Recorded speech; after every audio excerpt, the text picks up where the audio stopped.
Nirmal MLA Maheshwar Reddy ఒక మాట అంటున్నాడు, 48 గంటలల్లో 72 గంటలల్లో ప్రభుత్వాన్ని కూల్తాని. ఏం మహేశ్వర్ రెడ్డి గారు, ప్రభుత్వాన్ని ఎందుకు కూలుస్తారు అంటే ప్రజలందరికీ 200 యూనిట్ల వరకు ఉచిత విద్యుత్ ఇస్తున్నందుకు కూలుస్తారా?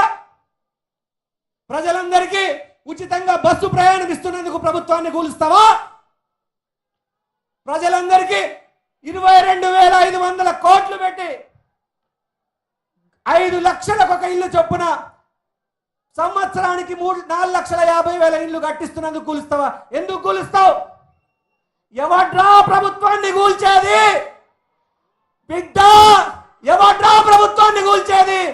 చెట్టుకు చెట్టుకు కట్టేసి కొడతారు మా ఆడబిడ్డలు, గుర్తుపెట్టుకోండి. ఎవరికి దమ్మున్నది ప్రభుత్వాన్ని కూల్చేది? మా ఆడబిడ్డలు ఊర్లలో చెట్టుకు కట్టేసి కొడతారు బిడ్డ. ఇట్లాంటి పిచ్చి ప్రేలాపనలు చేయొద్దు. 5 సంవత్సరాలు ఎన్నుకున్న ప్రభుత్వం 40% ఓట్లతోని సంపూర్ణ మెజార్టీ సాధించిన ప్రభుత్వాన్ని కూలుస్తామనడం ఇది ప్రజాస్వామ్యాన్ని హత్య చేయాలనుకోవడం. ప్రజలందరికీ చేతులు జోడించి నమస్కరిస్తున్నా. ఎట్టి పరిస్థితులలో కూడా ఆదిలాబాద్ పార్లమెంట్ నుంచి మన ఆడబిడ్డ, మన పుట్టింటి బిడ్డ కొంగు జాచి అడుగుతున్నది, ఖచ్చితంగా కొంగు జాచి అడుగుతున్నది. ఒడి నింపుదామా వద్దా? ఒడి నింపుదామా వద్దా? నింపుదామా? మన ఆడబిడ్డ ఒడి నింపుదామా? ఆత్రం సుగునక్కని గెలిపిద్దామా? ఒక్కసారి గట్టిగా పిడికిలి బిగించి ఆత్రం సుగునక్కని గెలిపించడానికి జై కాంగ్రెస్ అనాలా? జై కాంగ్రెస్!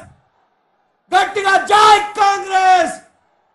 రేవంత్ రెడ్డి అన్న నాయకత్వం, తెలంగాణ ఇచ్చిన తల్లి సోనియా గాంధీ గారి నాయకత్వం,